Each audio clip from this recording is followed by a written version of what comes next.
परिवर्तन संसार का नियम है, ये तो आप सबने सुना होगा।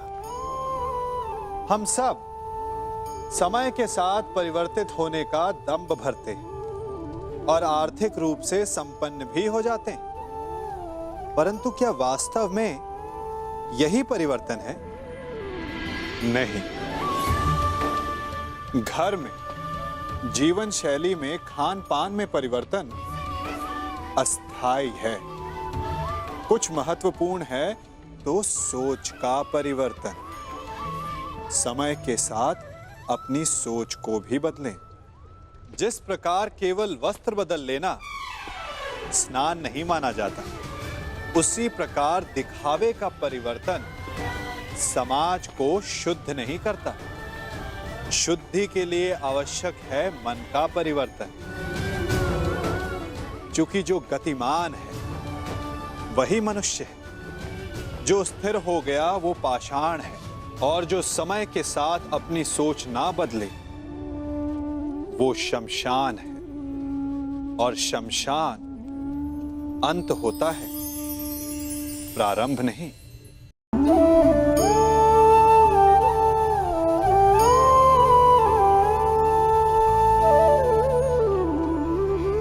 एक वृक्ष को काटने के लिए कुल्हाड़ी की लगभग 100 मार लगती है।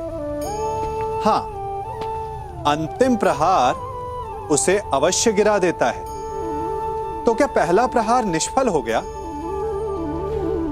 नहीं, पहले प्रहार ने चिन्ह बनाया और दूसरे प्रहार ने उसे और गहरा कर दिया। और इसी प्रकार हर प्रहार उस वृक्ष के तने को इतना दुर्बल बना देता है कि अंतिम प्रहार वृक्ष को धराशायी कर जाए। इसलिए यदि आपका पहला प्रहार असफल हो जाए तो स्वयं को असफल मत समझो, प्रहार करते जाओ। अर्थात सफलता के लिए फल की कामना ना करें। हमें अपना कर्म करते रहना चाहिए। स्वर्ण को भी कुंदन बनने के लिए ताप सहना होता है। हीरे को भी चमक पाने के लिए सान पर स्वयं को घिसना पड़ता है। इसीलिए यदि सफलता की चमक चाहिए तो परिश्रम करना पड़ेगा और कठिनाइयों का ताप सहना होगा।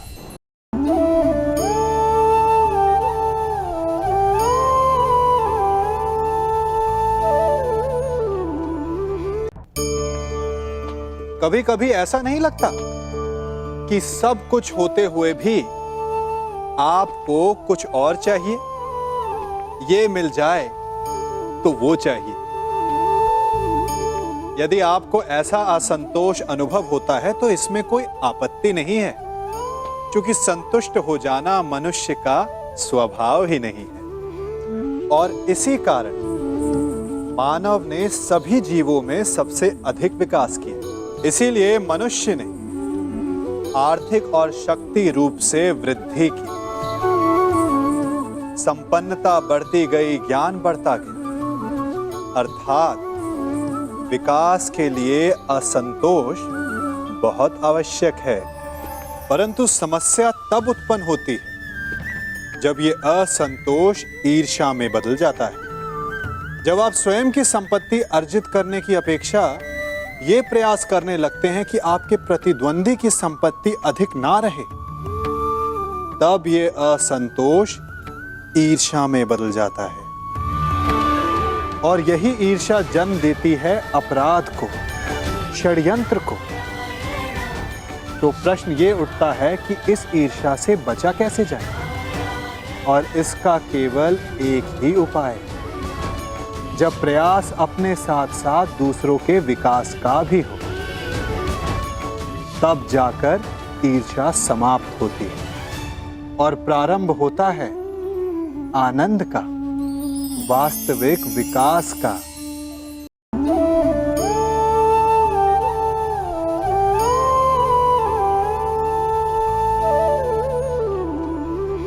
हम सबके जीवन में कई बार ऐसा होता है कि हम लक्ष्य के बिल्कुल निकट होते हैं, परंतु अचानक हमारे मार्ग जैसे बंद हो जाते हैं या फिर हम भ्रम में फंस जाते हैं।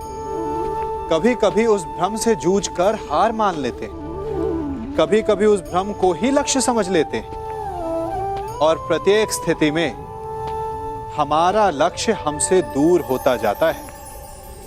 अब प्रश्न ये उठता है कि ऐसे में क्या किया जाए, और उत्तर है धैर्य। मन जब अधीर होता है तब सोचने समझने की क्षमता खो देता है, भ्रम के माया जाल में फंस जाता है और अंततः थक कर हार जाता है। जबकि धीरज रखने से मन शांत होता है, आप एकाग्रचित होते हैं, भ्रम के माया जाल से निकलकर अपने लक्ष्य को देख पाते हैं। इसीलिए धीरज रखना सीखें, क्योंकि ये बहुत बड़ी शक्ति है।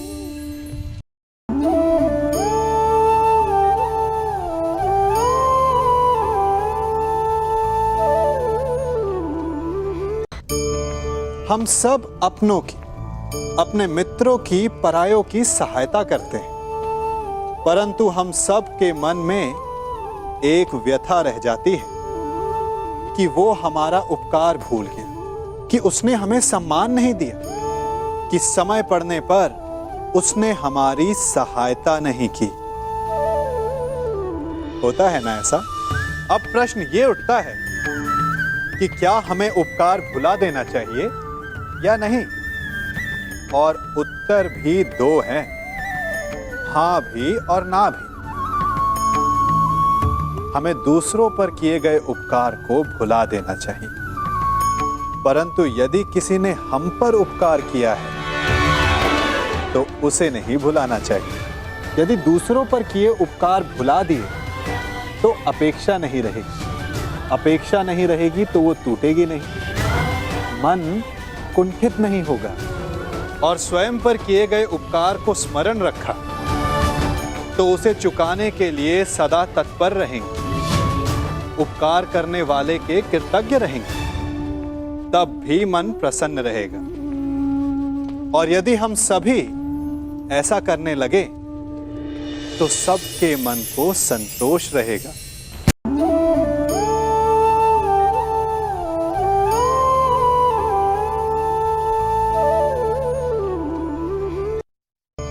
अपने लक्ष्य तक पहुंचने के लिए साधना कठिन होती है, परंतु उससे अधिक कठिन होता है अपने कर्तव्य के लिए साधना को छोड़ देना।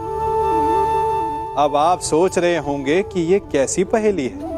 हम सब लक्ष्य प्राप्त करने के लिए अपनी सीमा से पार जाकर परिश्रम करते हैं, और कभी कभी लक्ष्य सामने होने पर भी हमारे समक्ष विकल्प आ जाता है कि लक्ष्य प्राप्त करें या कर्तव्य निभाएं। और चूंकि मनुष्य कहीं ना कहीं थोड़ा सा निर्बल होता है तो वो कर्तव्य से पलायन कर जाता है।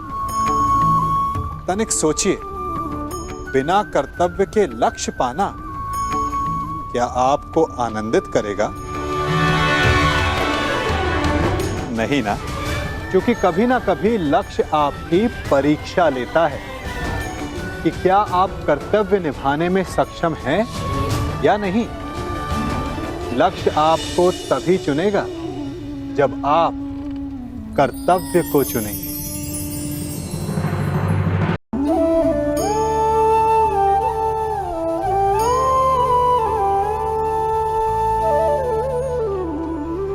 मनुष्य सदैव स्वप्न देखता है और जीवन भर उन्हें पूर्ण करने के प्रयास में लग जाता है, परंतु प्रश्न ये उठता है कि हमारे प्रयासों के पश्चात हम में से कई सफल क्यों नहीं होते? कारण है संयम।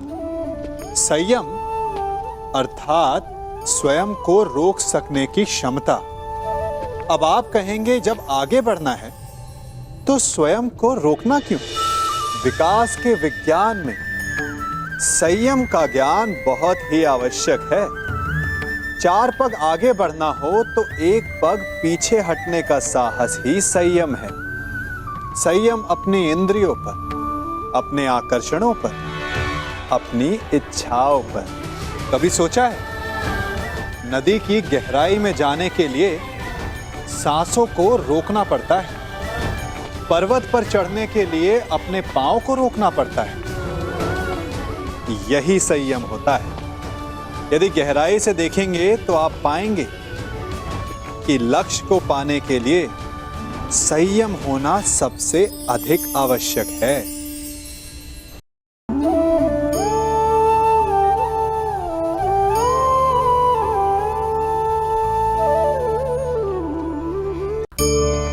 संबंध बड़ा ही विचित्र भाव है ना? हम जीवन में आगे बढ़ते हैं अपने संबंधियों के लिए। हम परिश्रम करते हैं ताकि वो प्रसन्न रहे जिनसे हमारा संबंध है। परंतु कभी कभी ये आवश्यक हो जाता है कि जिनसे हमारा संबंध है उन्हें रोका जाए, उनके मार्ग में बाधा डाली जाए। अब आप कहेंगे कि ये कैसी बात है? जिनसे हमारा संबंध है, जिनसे प्रेम है, उनके मार्ग में बाधा क्यों? आवश्यक है। नदी की धारा में आया छोटा सा सेतु उसके प्रवाह को तीव्र कर देता है। जिनसे हम प्रेम करते हैं उनकी आलोचना आवश्यक है ताकि वो अपनी कमियों को सुधारे, अपनी शक्तियों के वेग को बढ़ाएं और सफलता प्राप्त करें।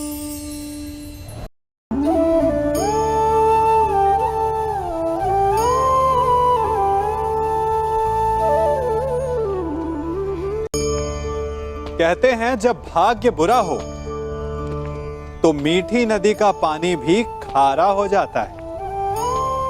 क्या आपको भी यही लगता है? नहीं, हर अनहोनी का कारण भाग्य नहीं होता। कारण होती हैं हमारी असावधानियां।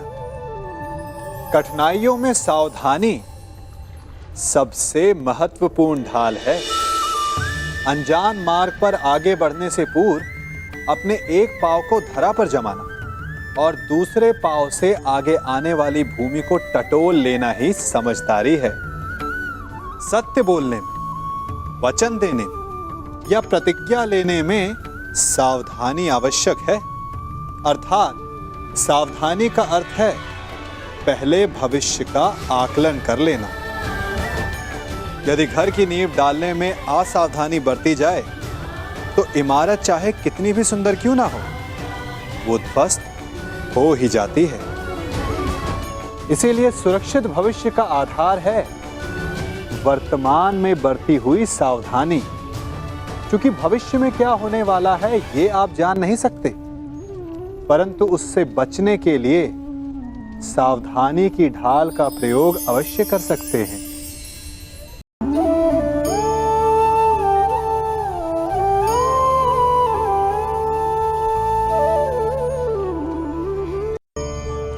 मनुष्य का जीवन हार और जीत, विजय और पराजय, सफलता और असफलता के मध्य झूलता रहता है। आपके साथ भी ऐसा होता होगा, है ना? जब आप सफल होते हैं, किसी चुनौती पर विजय पाते हैं, तो मन प्रसन्नता से आनंद के उपवन में झूमने लगता है। और जब आप असफल होते हैं, तब मन दुख और पीड़ा के सागर में डूबने लगता है। परंतु वास्तव में सफलता और असफलता है क्या? तनिक ध्यान से सोचिए। ये केवल हमारी मनोस्थिति मात्र है। हमारी पराजय तब नहीं होती जब हमारा शत्रु विजय प्राप्त कर ले। हमारी पराजय तब होती है जब हम पराजय स्वीकार कर लें। हम असफल तब नहीं होते जब हम लक्ष्य ना पा सके। हम असफल तब होते हैं जब हम प्रयास करना बंद कर दें। इसलिए प्रयास करते रहें और हार ना मानें, क्योंकि जिस दिन आप हार स्वीकारना बंद कर देंगे, जीत आपके चरणों में होगी।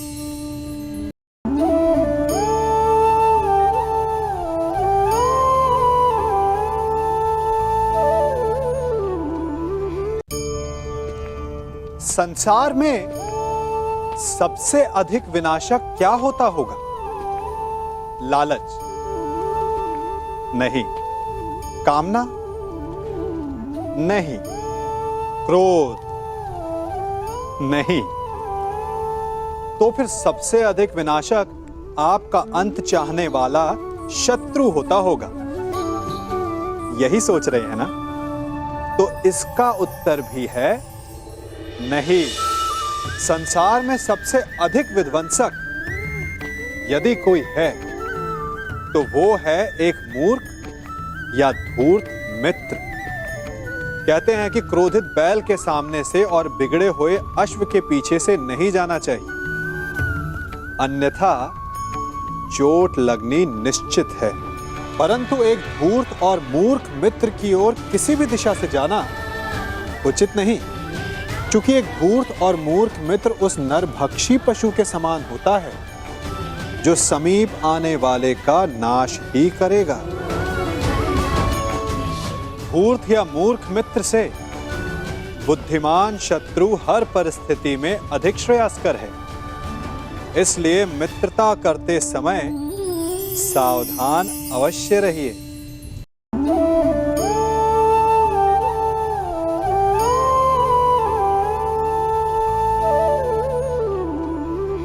आज आपसे एक पहेली पूछता हूं कि संसार में सबसे अनमोल क्या है? आप में से कुछ कहेंगे स्वर्ण, कुछ कहेंगे मोती, कुछ कहेंगे हीरा। तो इसमें पहेली क्या हुई? पहेली यह है कि जो संसार में सबसे अनमोल है वही संसार में सबसे सस्ता भी है।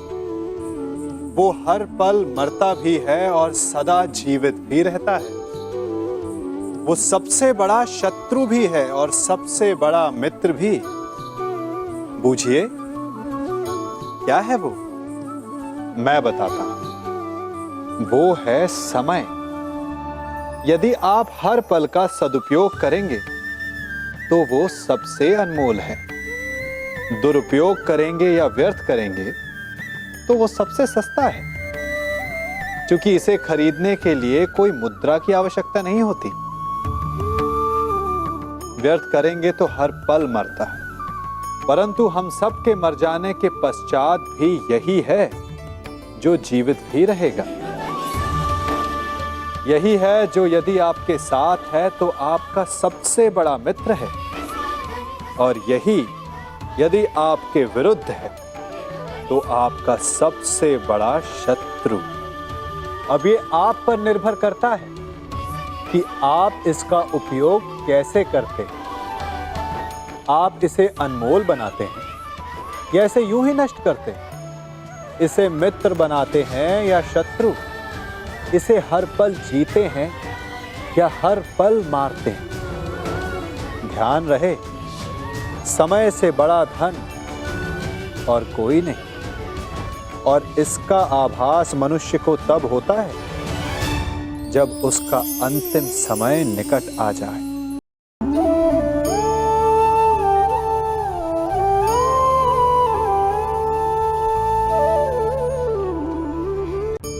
बहुत से बालक अपने माता पिता पर क्रोधित होते हैं कि उन्होंने उसे क्यों प्रताड़ित किया, क्यों पीटा। शंका स्वाभाविक है, परंतु इसका उत्तर भी बड़ा सरल है। कभी कुम्हार को घड़ा बनाते हुए देखा है? जब चाक से घड़े को उतारा जाता है तो उसका आकार ठीक नहीं होता, सतह भी तनिक उबड़ खाबड़ होती है। तब वो उस घड़े को लकड़ी से पीटता है, भीतर से सहारा देकर बाहर से वो घड़ा पिटता जाता है, और घंटों प्रयास करने के पश्चात जाकर वो घड़ा बनता है, जिसके भीतर रखा जल तन मन दोनों को आनंदित कर देता है। बालक भी इसी मटके के समान होते हैं।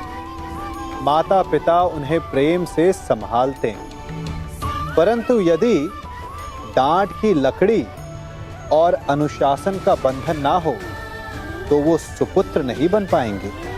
इसलिए अगली बार जब माता पिता डांटें तो क्रोधित मत होइएगा, तनिक सोचिएगा कि इसमें ना जाने आपका कौन सा लाभ छिपा है।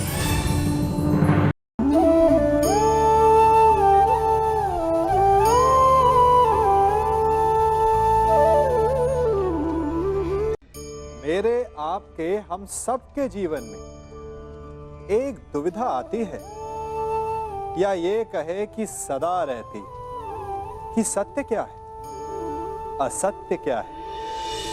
अधिकतर मनुष्य सोचते हैं कि जिसे हमने अपने कानों से सुना, जिसे अपनी आंखों से देखा, जिसे अपनी इंद्रियों से जाना, वही सत्य है। क्या सच में यही सत्य है? ये भी तो हो सकता है कि जिसे हमने देखा, सुना, जाना, वो असत्य का प्ररूप हो। विचित्र पहेली है ना? तो क्या मन में जो है वो सत्य है? नहीं, चूंकि मन तो कल्पना को भी सत्य मान लेता है। तो सत्य है क्या? सोचिए, सत्य वो नहीं जिसमें हमारा हानि लाभ छिपा हो। सत्य वो नहीं जिसे तोड़ा मरोड़ा जा सके। सत्य वो है जिसमें जीव मात्र का कल्याण छिपा हो। सत्य वो है जिसमें कटाक्ष ना हो, प्रेम हो। सत्य वो है जिसमें स्वागत हो। जिस प्रकार शरबत कभी कड़वा नहीं हो सकता, उसी प्रकार सत्य भी तीखा, कटु या चोट पहुंचाने वाला नहीं हो सकता। इसी नाते कभी कभी असत्य भी सत्य का ही एक रूप होता है।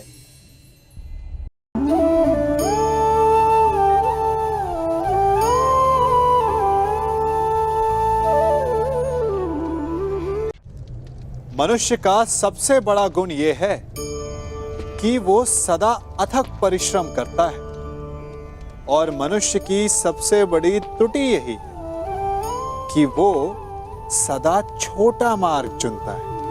कदाचित इसीलिए वो वरदान चाहता है, कदाचित इसीलिए वो श्राप से भय खाता है। परंतु जय विजय हानि लाभ की भांति ही श्राप और वरदान केवल भाव मात्र हैं।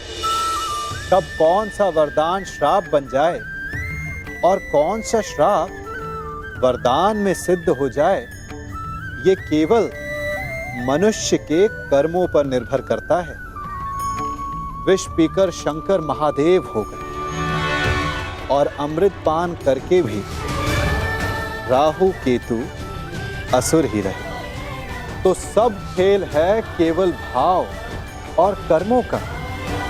यदि कर्म और लक्ष्य उचित हो तो श्राप को वरदान बनते देर नहीं लगती, और यदि कर्म अनुचित हो तो वरदान भी श्राप बन जाता है।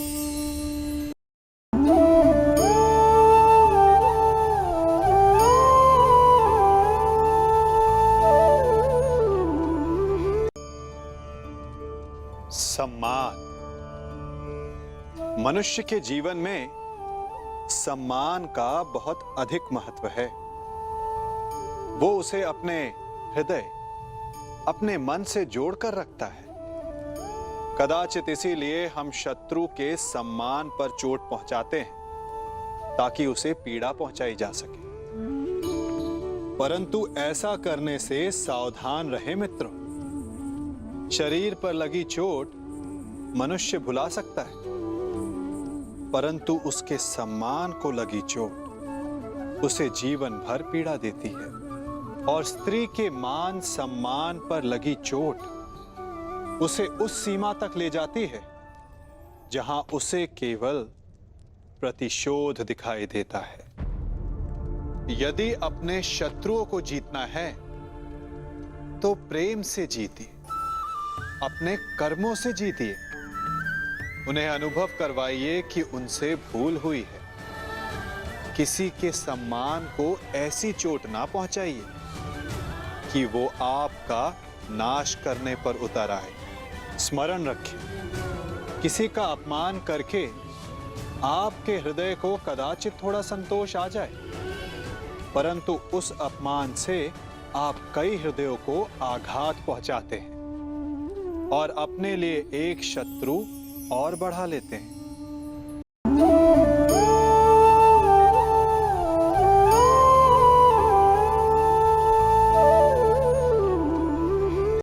विपरीत परिस्थितियों में मनुष्य को क्या करना चाहिए? एक प्रबुद्ध मनुष्य यही कहेगा कि हमें उसका सामना करना चाहिए, है ना? परंतु इस विषय में मेरा विचार तनिक भिन्न है। परिस्थितियां जब अधिक प्रतिकूल हो और संघर्ष में विजय की नहीं, प्रियजनों के विध्वंस की संभावना हो, तो संघर्ष से थोड़ा पीछे होकर सही समय आने की प्रतीक्षा करनी चाहिए और साथ ही तैयारी भी। जैसे मरुस्थल के पौधे अपने बीजों पर आवरण लगाकर उन्हें सुरक्षित रखते हैं ताकि वर्षा की फुहार आने पर वो फल फूल सके, ठीक उसी प्रकार अज्ञातवासी होना भी उचित है और रण छोड़ देना भी, क्योंकि बिना तैयारी का युद्ध आत्मघाती ही होता है।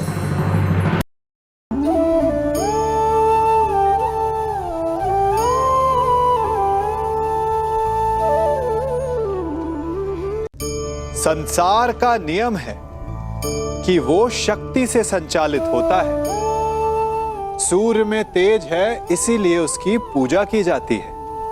चंद्रमा में आलोक है, इसीलिए उसे रात्रि का देव माना जाता है। शक्ति से सभी आकर्षित होते हैं, परंतु कभी कभी यही शक्ति समस्या का कारण भी बन जाती है, क्योंकि शक्तिशाली वो भी हो सकता है जिसका मंतव्य शुभ ना हो, जिसका मन बुरा हो। और ऐसे में यदि उस शक्ति के प्रति संतान का आकर्षण बढ़ जाए तो माता पिता क्या करें? माता पिता का कर्तव्य यही बढ़ जाता है। इसलिए बालकों को सिखाएं कि वास्तविक शक्ति वही है जो शुभ करे, जो विकास करने में सक्षम हो, विध्वंस में नहीं। शक्ति का उचित प्रयोग करना ही बालकों को सिखाना माता पिता का धर्म है।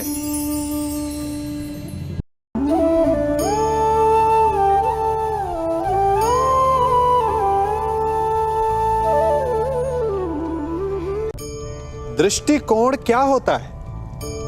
दृष्टिकोण वो नहीं जो हमें वो दिखाए जो दिखता है। दृष्टिकोण वो होता है जो हमें दृष्टि के परे देखने की शक्ति दे। ये दृष्टिकोण ही तो है जो किसी को सागर का अर्थ खारा जल समझता है तो किसी को मोती का घर दिखलाता है, किसी को डूबने योग्य अतः जल दिखलाता है तो किसी को संसार के जन्म लेने की गोद दिखलाता है। महत्वपूर्ण वो नहीं जो आपके समक्ष है, जो आपको दिखता है। महत्वपूर्ण आपका दृष्टिकोण है। देखने में अंतर करेंगे तो आपके जीवन में भी अंतर आ जाएगा।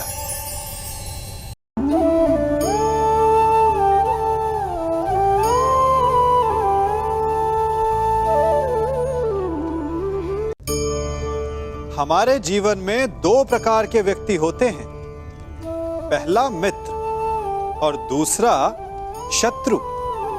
मित्र हमें भाते हैं और शत्रुओं से हमें घृणा होती है। मित्रों के लिए हम अपने प्राणों पर खेल जाते हैं और शत्रुओं के प्राण लेने पर तुले रहते हैं। यही होता है ना? परंतु मित्र कौन है और शत्रु कौन, इसकी परिभाषा जान लेना भी महत्वपूर्ण है। कभी कभी हमारे मित्र हमारी हां में ना करते हैं, हमारी इच्छा पूर्ति में बाधा बनते हैं, और कभी कभी हमारे शत्रु हमारी इच्छा पूर्ति में हमारे सहयोगी होते हैं। तो एक मित्र हमारे मार्ग में बाधा क्यों बनेगा और एक शत्रु हमारे मार्ग से कांटा क्यों हटाएगा? क्योंकि कभी कभी हमसे अधिक हमारे शत्रु और मित्र हमारा भविष्य देख सकते हैं। इसलिए यदि शत्रु और मित्र को पहचानना है, इससे पहले अपने भविष्य को देखिए कि कौन उसे सार्थक करने में सहयोग करता है और कौन असहयोग। यही शत्रु और मित्र की परिभाषा है।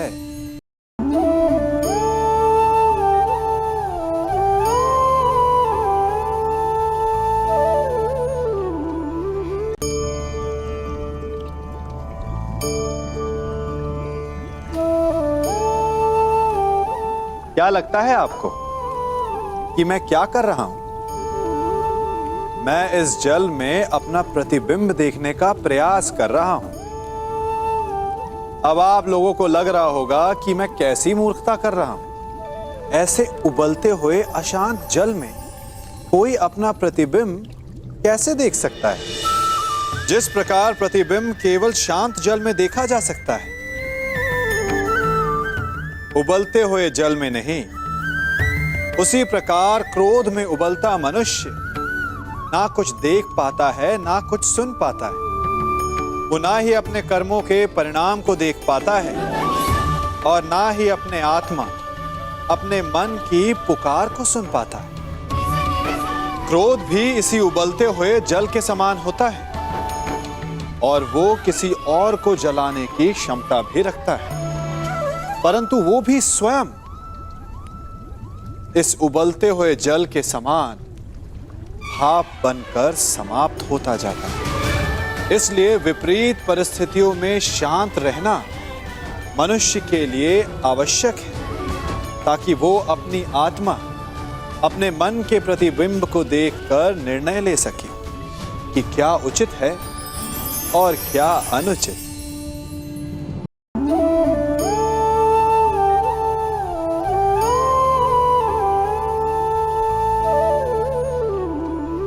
कभी कभी आप सबके जीवन में एक ऐसी विचित्र समस्या अवश्य आती है कि शक्तिशाली के समक्ष मौन हो जाओ।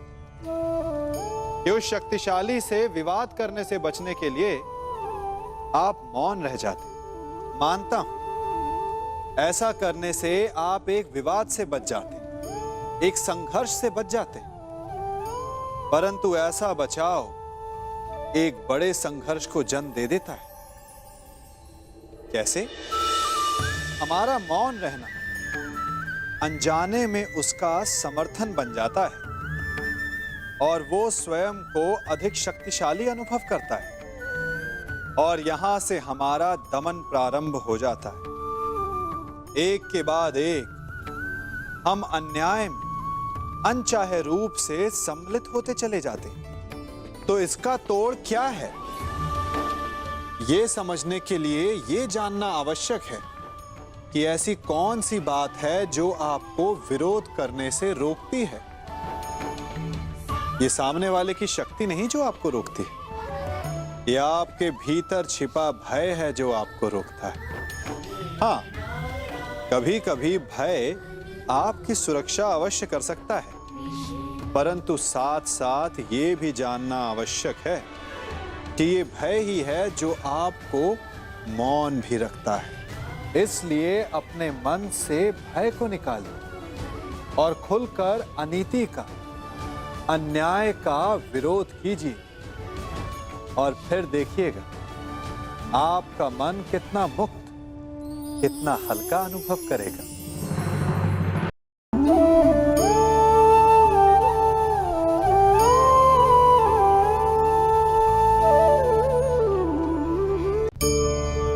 हमारा सबसे बड़ा शत्रु कौन है? आप में से कुछ कहेंगे कि जो हमारा विनाश चाहे, तो कुछ कहेंगे कि जो पीठ पीछे प्रहार करे। आप में से कुछ ये भी मानते हैं कि जो हमारे परिवार की शांति को भंग करे वो हमारा शत्रु है, और कुछ ये भी मानते हैं कि जो हमारे सामाजिक सम्मान को समाप्त कर दे वो हमारा सबसे बड़ा शत्रु है ना। परंतु सत्य इन सब से भिन्न है। हमारा सबसे बड़ा शत्रु हमारे सबसे निकट रहता है, या कहें हमारे भीतर रहता है। कौन है ये शत्रु? वो शत्रु है हमारा मन, हमारा मस्तिष्क। क्योंकि ये हमें किसी भी क्षण उचित से अनुचित की ओर, धर्म से अधर्म की ओर ढकेलता है। ये एक क्षण में हमारा परिवार तोड़ सकता है, हमारी प्रतिष्ठा भंग कर सकता है। इसलिए यदि सफल होना, श्रेष्ठ होना है, तो अपने मन पर नियंत्रण रखना सीखिए।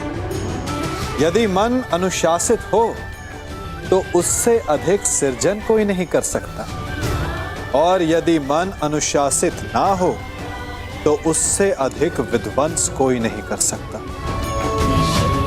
यदि मन में हार हो तो आपको कोई जिता नहीं सकता, और यदि मन में जीत की लगन हो तो आपको कोई हरा नहीं सकता।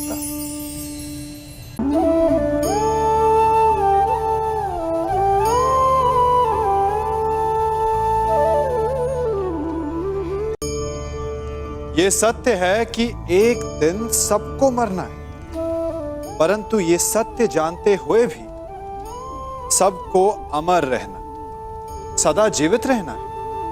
आप भी सदा जीवित रहना चाहते होंगे, अपने संतान और उनकी संतान को आनंद करते देखना चाहते होंगे, अपना व्यापार बढ़ते देखना चाहते होंगे। परंतु बड़े बड़े ज्ञानियों ने तो यही कहा है कि कोई भी अमर नहीं, किसी ना किसी रूप में कोई रोग, विनाश या मृत्यु आपको पकड़ ही लेंगे, है ना? परंतु यदि मैं आपसे कहूं कि आप अमर हो सकते हो, आप सदा जीवित रह सकते हो, तो क्या आप मेरा विश्वास करेंगे? नहीं? जानते हैं ये दिया क्या कर रहा है? ये दिया अमर हो रहा है। अपनी लौ से अनेक दिए जलाए। हां, कुछ समय पश्चात ये स्वयं बुझ जाएगा, परंतु अपना प्रकाश जीवित रखेगा।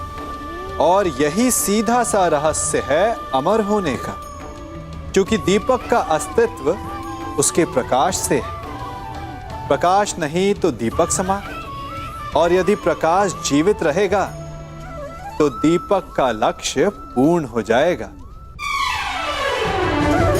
उसी प्रकार मृत्यु तब नहीं होती जब शरीर मरता है। मृत्यु तब होती है जब हमारी सोच, हमारी विचारधारा, हमारा ज्ञान, हमारा सम्मान मर जाता है। इसीलिए अपने ज्ञान, सोच और प्रेम को बांटे, ठीक इस दीपक की भांति, जिससे कई दीपक जलें और वो कुछ और दीपक जलाएं, और आप सदा सदा के लिए अमर हो जाएं।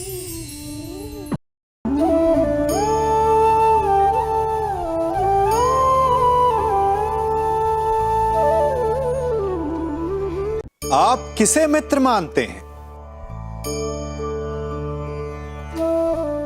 उसे जो आपसे मीठा बोले, और शत्रु किसे मानते हैं? उसे जो आपसे कड़वा बोले? नहीं, शत्रुता और मित्रता दोनों का निर्णय उनकी बातों से नहीं होता। कभी कभी मीठा बोलने वाला आपका शत्रु हो सकता है, और कभी कभी कड़वा बोलने वाला आपका मित्र। ठीक उसी भांति जैसे मीठा सोम रस हानिकारक होता है और कड़वी औषधि लाभदायक, इसीलिए किसी को भी उसके शब्दों से नहीं, उसके कर्मों से पहचानिए, क्योंकि मनुष्य के कर्म ही उसकी पहचान होती कि वो शत्रु है या मित्र।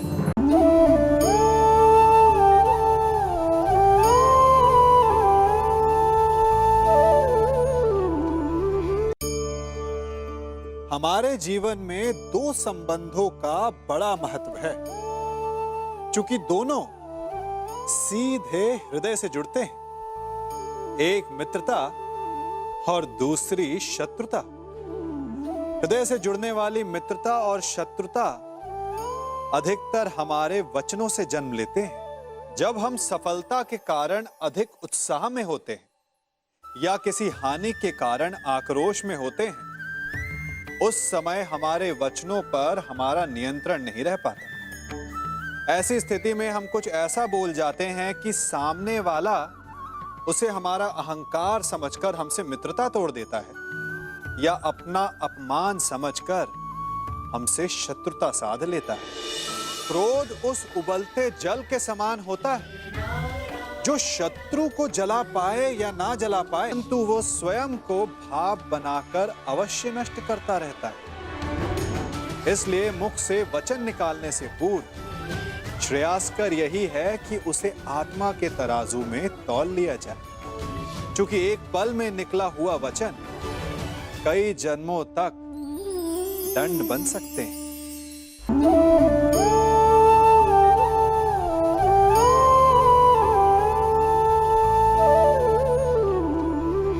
कभी चुंबक को देखा है कैसे वो लोहे की ओर आकर्षित होता है और कैसे वो लोहे को अपनी ओर आकर्षित करता है? क्योंकि उसके स्वभाव में ही आकर्षण है। हम सबके भीतर भी एक ऐसा ही चुंबक होता है, विचार का चुंबक, जो सदा अपने ही जैसे विचारों को आकर्षित करता है। हम जो बोते हैं वही काटते हैं। उसी प्रकार हम जैसा सोचते हैं वैसा ही पाते हैं। साधु ईश्वर का नाम जपता है तो उसे ईश्वर मिल जाता है। अर्थात फल हमारी सोच पर निर्भर करता है। ओस की बूंद यदि केले के पत्ते पर गिरे तो वो कपूर बन जाती है। सीप में गिरे तो मोती, और यदि विषधर के मुख में गिरे तो विष।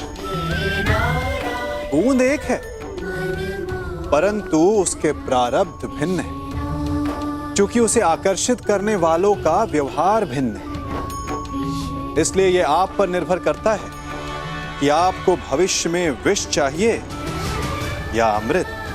स्मरण रखें, हम वही बन जाते हैं जैसा हम सोचते हैं, जैसा विश्वास रखते हैं। यह आपका विश्वास ही है जो ये निर्धारित करेगा कि आपको विष मिलेगा या अमृत। इसलिए अपनी सोच को सुदृढ़ रखिए, सकारात्मक रखिए, और फल भी सकारात्मक ही आएगा।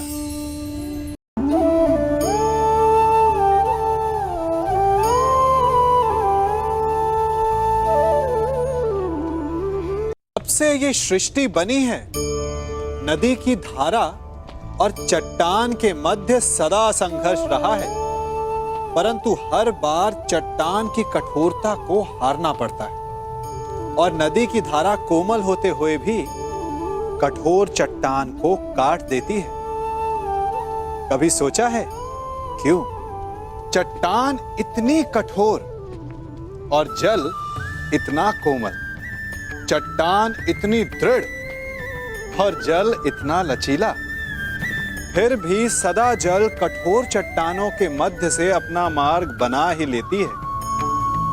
कारण केवल एक है, और वो है लगातार चलने की क्षमता।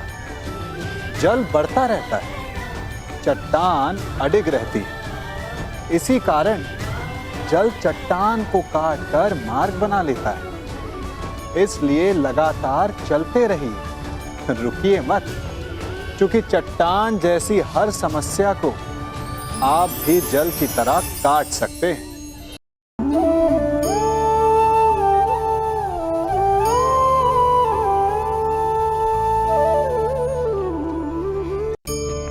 अपराध वो भावना है जिसके कारण संसार में सदा दुख ही व्याप्त रहता है।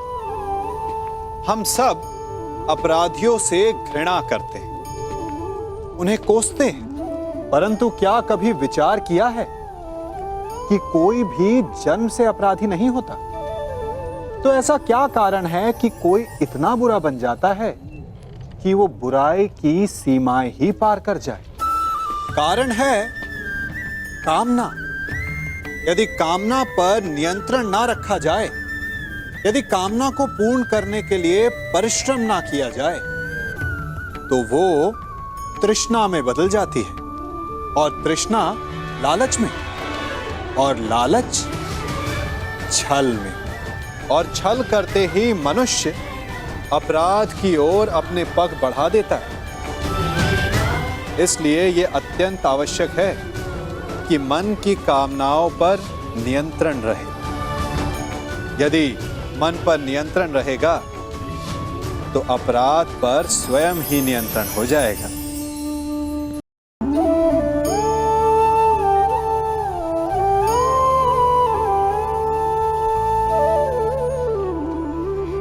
हम सबका मन करता है कि हम जीवन में ऐसे शिखर पर पहुंचे जहां हमसे ऊपर कोई ना हो, जहां हमें कुछ करने की आवश्यकता ना पड़े, है ना?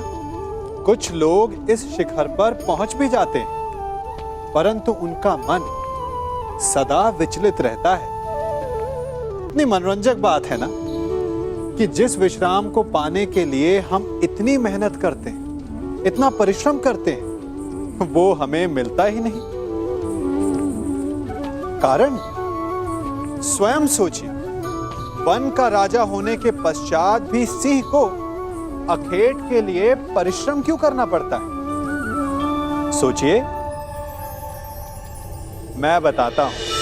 क्योंकि राजा होने का अर्थ ये नहीं कि वो सदा सोता रहे और मृग स्वयं उसके समक्ष आकर कहेगा कि आइए महाराज, मुझे खाकर अपनी भूख मिटाइए। तो समझ लीजिए, कार्य आपके परिश्रम से संपन्न होते हैं, केवल कामना से नहीं। यदि आप नीचे हैं तो सदा स्मरण रखें कि आपका परिश्रम ही आपको ऊंचाइयों पर ले जाएगा, और यदि आप ऊंचाई पर हैं तो वहां पर भी रहने के लिए आपको निरंतर परिश्रम करते रहना होगा। अर्थात परिश्रम से मुक्ति नहीं है, क्योंकि परिश्रम ही जीवन है।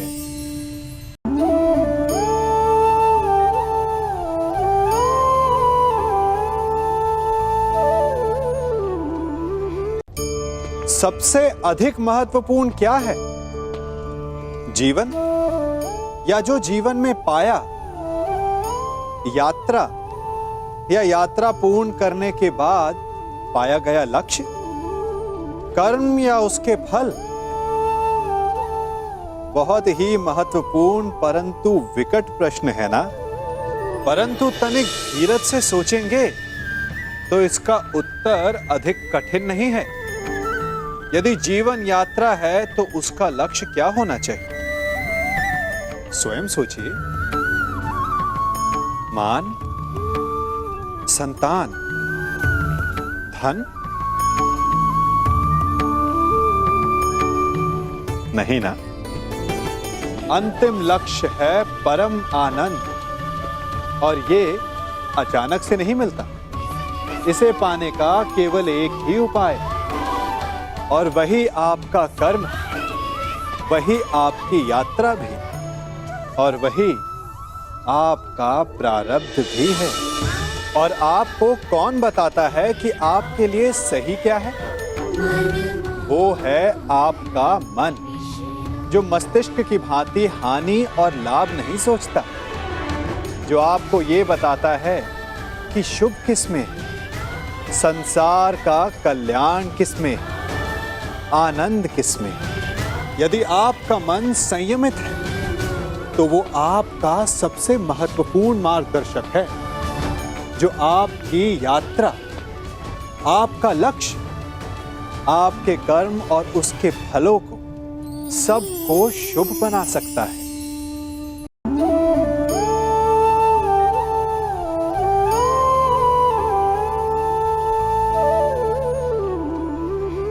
पिता होना बड़े आनंद का विषय है, और जितना बड़ा आनंद है उससे भी अधिक बड़ा उसका उत्तरदायित्व भी। आप में से भी कुछ पिता होंगे, कुछ संतान, और मुझे पूर्ण विश्वास है कि आप लोग भी अपना उत्तरदायित्व अवश्य पूर्ण करते होंगे। हर पिता अपनी संतान के सुख के लिए, उसके उज्जवल भविष्य के लिए रात दिन परिश्रम करता है, धन इकट्ठा करता है, सुविधाएं एकत्रित करता है। आप भी करते होंगे। हर पिता को यही लगता है कि उसने अपनी संतान को सब कुछ दे दिया, परंतु फिर भी संतान प्रसन्न नहीं रहती। यदि आपको विश्वास नहीं तो आप भी स्वयं अपनी ही संतान से पूछ लीजिए। उनको अवश्य कहीं ना कहीं कोई कमी अनुभव होती होगी, और इसका केवल एक ही कारण है, और वो है पिता की भूल। उसे लगता है कि उसने अपनी संतान को सब कुछ दे दिया, परंतु वास्तव में वो उसे सबसे अमूल्य विरासत दे ही नहीं पाता, और वो अमूल्य वस्तु है समय। अपनी संतान को समय दीजिए, उसे समझिए, उसे समझाइए, उसके साथ खेलिए, और जीवन के मैदान में उसे खेलना सिखाइए। उसे संस्कार दीजिए, उसे उसके मार्ग पर चलने दीजिए। मार्ग भटके तो उसे उचित मोड़ भी दिखाइए। विश्वास कीजिए, इससे अधिक कोई अमूल्य वस्तु आप अपनी संतान को नहीं दे सकते।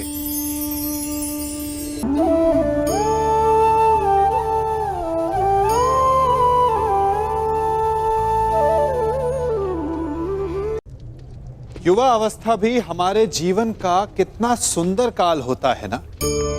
बाहु में बल, मन में कुछ बड़ा कर जाने की चाह, आंखों में भविष्य के सुंदर और कोमल सपने।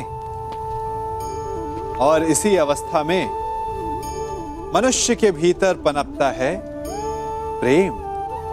किसी को देखकर उस पर मन मोहित हो जाता है, और फिर मनुष्य अपना सब कुछ उस पर न्यौछावर कर देना चाहता है। फिर प्रेम की परिणति होती है विवाह में।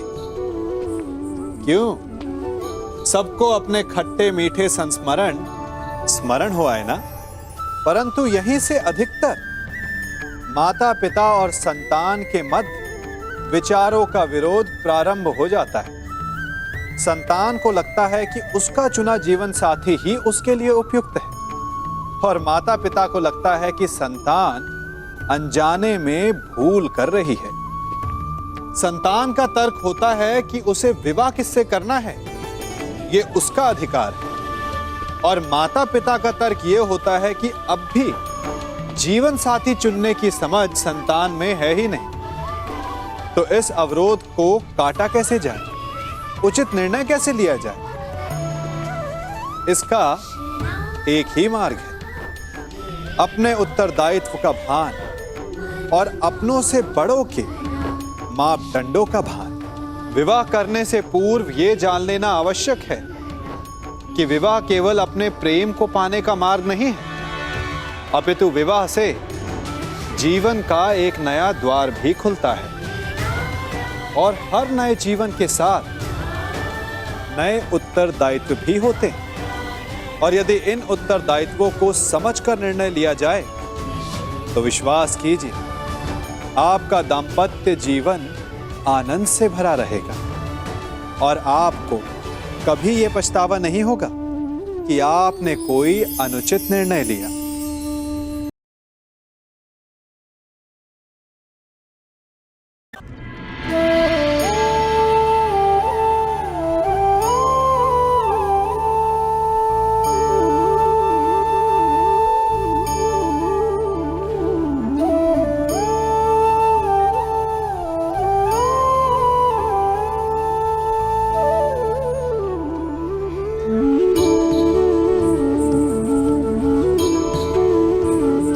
कर्म हमारे जीवन का एक अभिन्न भाग है। कर्म सभी करते हैं, परंतु क्या कर्म करने से पूर्व एक बार विचार करते हैं? क्या सोचते हैं कि प्रत्येक क्रिया की प्रतिक्रिया अवश्य होगी और वो किसी और कर्म, किसी और फल को जन्म देगी?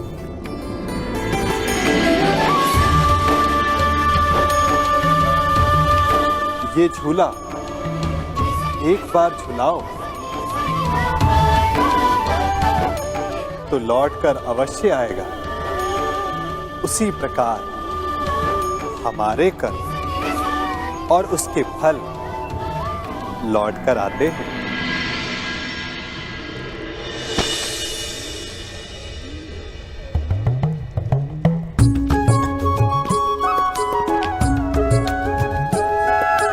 फल से स्मरण हुआ, इस वृक्ष के आम बड़े मीठे हैं।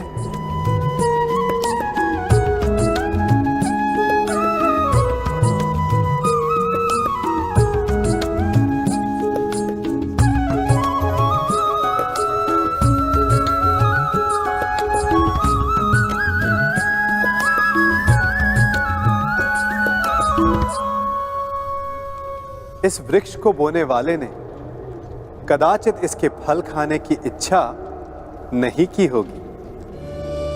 यदि की हो भी तो आवश्यक नहीं कि उसने इसके फल खाए हों, परंतु मैं खा रहा हूं। वर्षों पहले किसी ने यहां आम बोए। यदि वो कांटे बोता तो कदाचित वो पांव में चुभते। कभी कभी हमारी पिछली पीढ़ी के कर्मों का फल हम खाते हैं और हमारे कर्मों का फल हमारी संतति भुगतती है। कर्म करते समय फल की चिंता करना ना करना ये प्रत्येक व्यक्ति विशेष का अधिकार है, परंतु वो फल बो रहा है या कांटे, उस पे विचार कर लेना उसका कर्तव्य है। क्योंकि मीठा फल मिलेगा या कांटों का दंश सहना पड़ेगा, ये तो आज आपके बोए पर निर्भर करता है। नियति केवल ये निर्धारण करती है कि उसे आप भोगेंगे या आपका भविष्य।